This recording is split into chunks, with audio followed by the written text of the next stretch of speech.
Okay, so we're back for the second part of what makes our inner work work. And this specific part is called Don't Talk About the Past, Heal It. So let's see, I see there's something in the chat already. Okay, someone says, this is so exciting and I'm all shivery from thinking that even inside the depressed and confused state as a young teenager, you could know that you would grow to be someone that could help herself. Perhaps that's the main key to getting out of this dark place, hope. Thanks for that. Hope, or perhaps I'd prefer to say belief, is extremely important. And of course, it didn't help me immediately, and that's something to notice. But it was a kind of glimpse of a possible future. And I think, and I always thought that even though I felt much, much worse in later years, not better, it took a long while before I felt better, at least 8 more years or more. So even though I didn't get better for a very long time, I always thought that this second was really, really important, that it helped me somehow survive throughout this dark time. So, you know, not everyone has the exact same experience as that, but I think we can take from that this need to create moments like that for ourselves. Because, you know, if you just manage to, for even 1 second, believe that things can change, it can be extremely empowering. You know, just imagining things, but really feeling them, not as just some fantasy that, you know, stays kind of vague, but if you can really feel for a brief second that something can be different, it's very empowering. Anybody else wants to say something or to ask something? It can be in writing or in your voice or even video, if you're okay with that. So you can raise your hand when you go down to participants, and then you'll find the way to raise your hand. So that's one option. And or you can write in the chat. Okay, let's see if anybody has anything to say. There's another thing I wanted to say. You know, at 35, I was not a complete beginner. I already did inner work with myself for about, I don't know, 11 years or so. So I wasn't completely new, but I was still relatively new. And suddenly, as I was beginning to work with voice dialogue in a deeper way and started teaching it and facilitating people, that was the beginning of it. This thing about this need to heal the future, it's, sorry, to heal the future too, but I meant to heal the past, it just came to me. So how does that happen? You know, what I would like us to take from that is that we have a lot of resources that we're not aware of. We have a lot of creativity. We have a lot of unconscious knowledge sometimes. Sometimes we are even born with it, or we become connected to it in some way, or we create it in some way. And when we begin to trust in that, then our creativity regarding what I can do to help myself right now at this moment is awakened. Okay, so this trust that there are many, many resources that I'm simply not aware of, many talents even, and ideas and abilities and okay, somebody wrote, so you're actually saying that you can imagine the future to achieve a vision that will enhance your belief in your future development, or something like that. I'm translating. Well, it's one of the ways we can do work. Again, it's not simply imagining, because people mean different things when they say that. You can just kind of imagine stuff without it really being something that feels as if it's happening right now. So the kind of work that I'm talking about here is when you can envision something in the future and actually feel that it's in existence right now. That's the powerful thing, okay? As generally speaking. So it's not about having, all kinds of, I wish I would, or let's imagine that I have a house. No, it's something like, I am complete. I am mature. I am happy. And I feel it in my body as something that is possible. That's something that works. I hope that answered you. Okay, some more. Hi. I find it very special to be able to invite or invent a future self. I feel like I've always been unable to imagine the future, even in making plans, dreaming about what I'll be and do when I'm grown up, let alone call a future self for help. Do you have tips for that?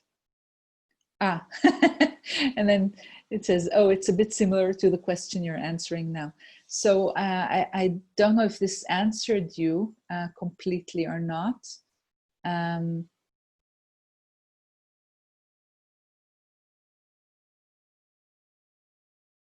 Okay, something else. Let me know later if you need more that if you'd like us to go into it again.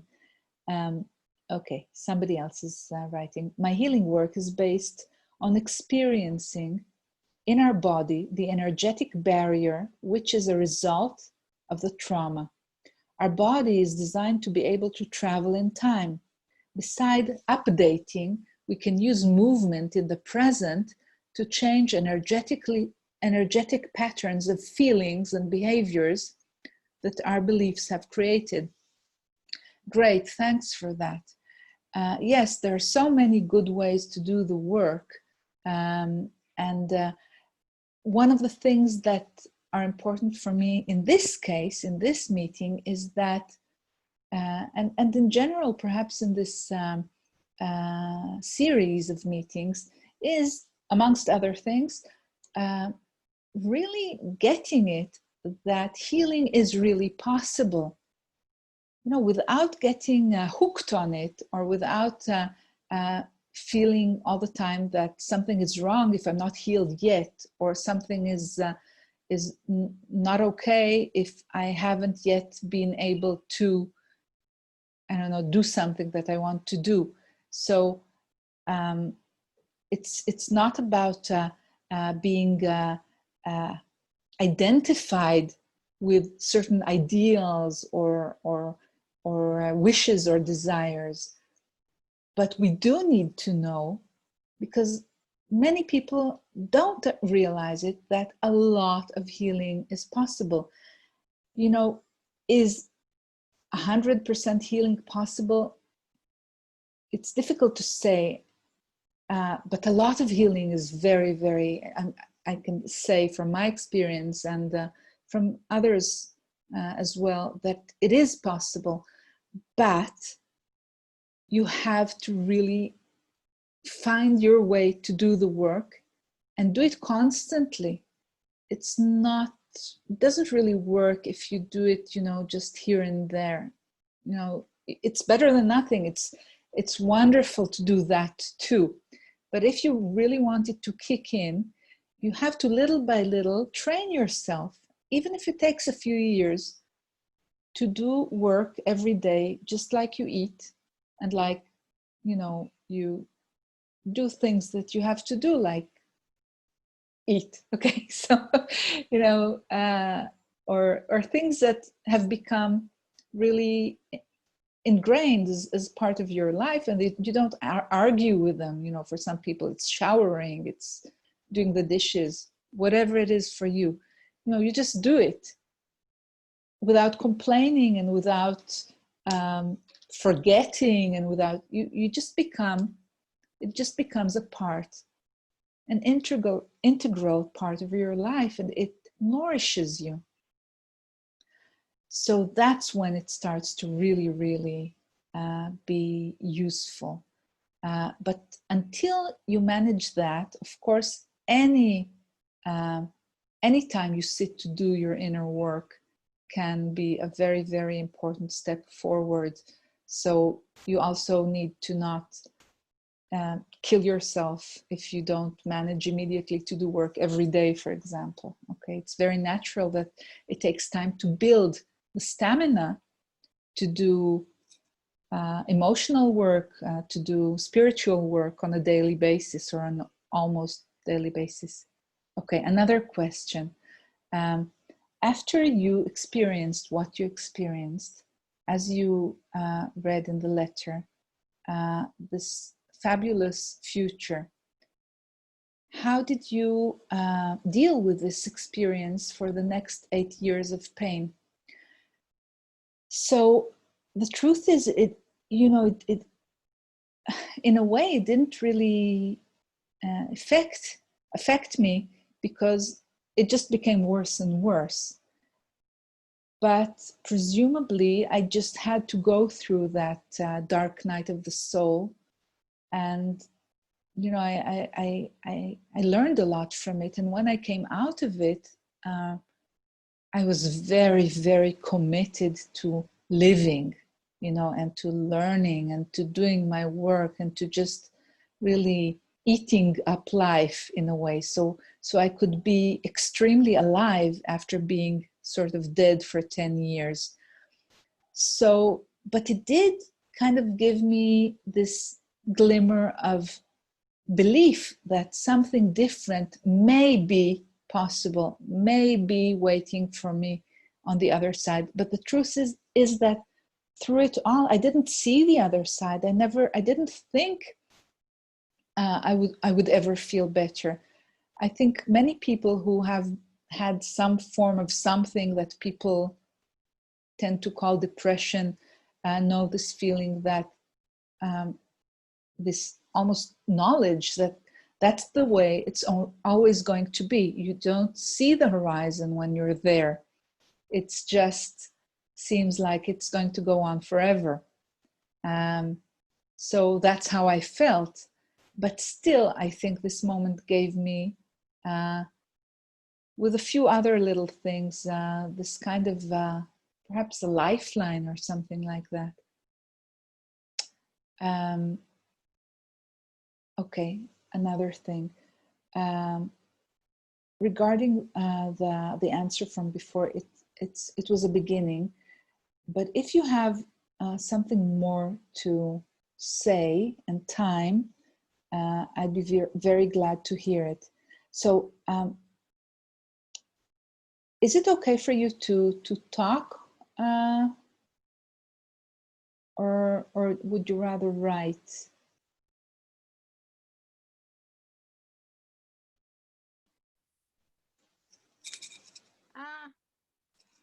Hi. Hi, thank you. So this is going to be on the internet, okay? Just saying, recorded. So tell me, because I wasn't sure what more do you need? It's just like, how to say, it's like something that has been very present in my experience, like the feeling that I cannot look into the future, whether it's close or far, whether I have to make very important or not very important decisions, and you speak about seeing a future self, which is even more advanced, you know. Yeah, but that was just like a brief second, you know. I didn't have any abilities of that kind at that point. But tell me something, if it's okay for you. When you look into the future, you know, what are you feeling? You know, what's going on in your body? What's happening? Mainly confusion, I guess. Okay. And, try to do it now, if it's okay with you. Like, okay. Look into, what do you say, a year ahead, 10 years ahead? What feels oh right? my God, I don't know. You tell me. I don't know. Let's try 10 years, okay? I don't know why. So okay, you're trying to see your future self, or a possible future self, 10 years from now. So just try to do it and see what's going on.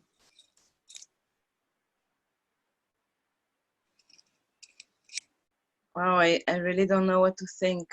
I really don't know what to say. I think I'm really scared. Scared. Okay. Do you know what scares you? Like the first things that come to mind is like that I don't see how I can manage to. I will probably live. Yeah, it's not like I don't think I will die, but but I don't think I see the world as a place that you can actually. I don't know. I don't see. Like I don't see how it's sustainable, or how I build things. I'm sorry. I don't want to waste your No, you're not. time You're over not everybody now, wasting but time. You're not. You're helping us. It's great. You're helping us figure something out, and it's giving a very good demonstration for all of us. So I don't know. I find it very weird, because I mean, I lived until now, and when I was, I don't know, 30 years ago, I wasn't able to see 10 years ahead, and the same time always, but still I'm here, you know, like all those years have passed and I'm here, but I think I'm still very scared. mm-hmm. I don't see how it doesn't make any sense to me, the future. So okay. So of course, I you know, there can be many reasons for that, and it can be a very interesting exploration for you to do, because it's important, you know, for that door too to be available to you. You know, being able to kind of look into the future. It's an important ability. So, you know, I know you, so I can kind of give you advice that that is based a little bit on that. For example, you know, you could decide to go on a shamanic journey that asks for help to understand why you can't see into the future, what's going on there. Or you could do a shamanic journey to kind of something like teach me to look into my future. Okay, and there are many more options there. So that's one thing that you could try doing. Another thing is for those of us who are doing inner work using inner selves, inner voices, such as we do in voice dialogue or in various ways that I teach in Flowering Diamond Way. What I would do is try it again, and if what you really feel, first of all, is fear or confusion or whatever it is, I would ask, which part in me, which inner self is feeling that? And then I would have a written conversation or a spoken conversation with this part as a dialogue. You know, Lila is talking, aware Lila is talking with this part in her, and is not only hearing about the fear, but is also getting to know this part. And as you do that, this part gets to know itself. They don't always know themselves, you know, they're not aware yet, sometimes, some of them. So that thing that may be blocking you can become clearer and can become something that you are less identified with. And then let's say that, you know, I'm just inventing this, but if we had a long time, we could actually do this on air. But let's say that it's a 4-year-old girl that is scared of the future, or I don't know what, for some reason, okay? And you talk to her and you become, you know, a carer for her, and then she feels better. Okay, this can sometimes happen very quickly, sometimes it requires more work. And then it would be very good to talk with somebody who is an inner self, again, that in a way is the complete opposite of that. So for example, maybe it would be an adventurous part, or someone that has no problem with, you know, looking into the future. Okay. What happens to you when you hear these suggestions? Yeah, curiosity and doubt. Curiosity and doubt. So here comes the famous doubter that I mentioned earlier, because, you know, doubt is such a big thing for all of us on the path of inner work, because, you know, there are all sorts of doubters. You know, the doubter can doubt in our abilities. You know, that's one kind of doubt. The doubter can doubt, you know, when you say heal the past, you know, what the fuck, you know, it doesn't make any sense. The past is dead and gone, you know, and you know, it's impossible. So all these kinds of doubt, they really block us from doing the work. So here again, you need to work with a doubter, and it's fun to do, actually. So you get to know him as a part that has a unique character and unique fears and needs and, you know, a point of view. And then perhaps you'll meet his opposite, you know, one possible opposite self. And that can bring you again and again, both to knowing yourself and knowing more and more of your parts. So knowing more and more of Lila, actually, but also it kind of generates and reveals a state of consciousness that we could call the aware I. And this aware I is is not entangled in all this inner, with all these inner selves. So it can listen to them, it can talk with them, it can help them, it can be helped by them, but it's out of the mess, okay? And it becomes one of the ways we learn to navigate in our inner work and in our life in general. So I hope this gives you all sorts of ideas, and we'll talk more about that in the later meetings. Yes, thank you very much. So thanks a lot. Thank you. Okay, we have some more stuff before we part. So the question is, how do you develop enough trust in yourself to sustain you during periods of depression and despair? So now we're talking about something a bit different than what I experienced as a 15-year-old teenager or an 18-year-old teenager. There's a big difference between a teenager that has no tools whatsoever and a grown-up that has been doing his work or her work and has some tools, and suddenly is hit by depression or despair.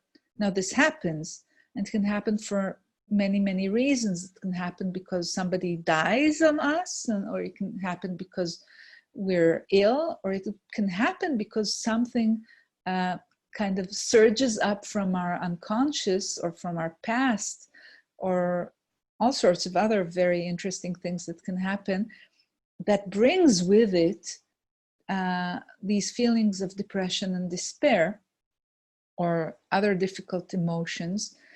And then the question is, what do we do? So here there are many, many different tools, but first of all, not immediately calling it depression and not seeing it as something pathological.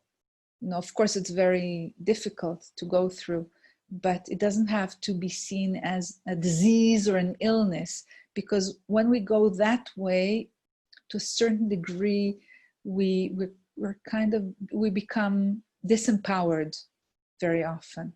But if you say, this is difficult, but it's also interesting in a deep way, something is going on, I'm going to work with it. And maybe I will discover that it's a very important phase in my development. For example, it can be a kind of initiation. Okay, I've had quite a few of these. In the beginning you feel just terrible, but you have to be responsible enough to not immediately go to it's the depression. No, not necessarily. It can be something that once you go through it, you'll be twice as empowered, maybe 10 times as empowered for the rest of your life. Because you went through this birth canal and you didn't do it, thinking that something was wrong, but you just accepted it as part of the way. Now, of course, every situation is different. And, there are certain times when this just wouldn't work for everyone, or somebody doesn't have the tools yet. But at least it's something to take into consideration. Maybe what I'm going through in this depression and despair is something valuable, or something that, if I trust in my process, I will figure out how to move through this either by myself, or I will trust enough to find the help that I need. Thanks for this. And I think the last thing, somebody writes, I really thank you. I'm really grateful to you that for you talking about the depression you experienced. So many young people are trapped in this place, and they have no hope that they can ever get out. And I wish there would be more discussion, open discussion of this, with solutions that are beyond medication. I completely agree. I think, and I'm not the only one that thinks there is a huge over medication and huge over, let's see if I can say the word pathologization. I can't do it. Making things pathological. So, because the minute you're kind of stamped with the stamp that you're sick, and only medicine can help you, then it's very weakening. And I'm not saying that there are no situations in which sometimes medication is helpful, and we need to see each situation as unique and examine it separately. But yes, so many young people are depressed. So many old people are depressed. So many people in general, all over the world, are depressed and are unaware that there is a lot that we can do. But it requires effort, and somehow it isn't easy for people to put in the effort of discovering their power and discovering their healing abilities, or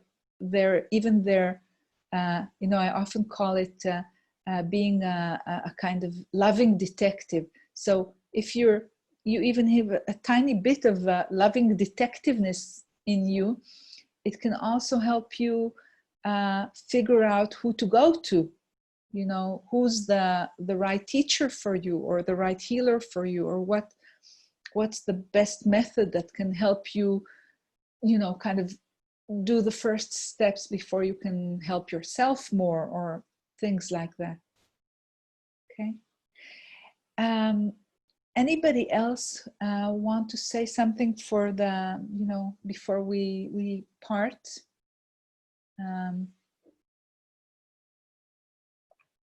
Either in your voice or writing down.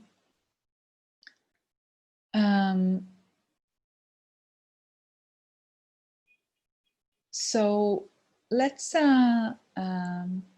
really close with this message to all depressed people all over the world. There are ways. Go search for them, even though it can be very, very hard for people when they're depressed. But find a way, figure it out, get help, and